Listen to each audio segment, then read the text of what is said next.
Tinangay ng rumaragas ang baha ang isang pickup sa barangay Parwaya sa Alamada, Cotabato. Kita sa video na naipit sa baha ang pickup matapos mahulog mula sa overflow bridge sa kasagsagan ng ulan. Ligtas naman ang mga sakay ng pickup. Gumamit ng payloader ang mga rescuer para maialis sa baha ang pickup. Ayon sa Pag-asa, ang nagpaulan sa Cotabato ay ang umiiral na habagat. Sa Baguio, binahari ng barangay Irisan dahil sa malakas na ulan sa lungsod.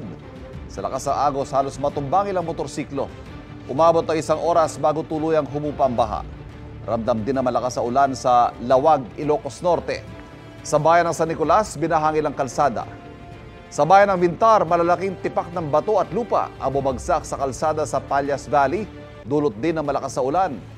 Ayon sa Pag-asa, localized thunderstorms na nagpaulan sa Baguio at Ilocos Norte.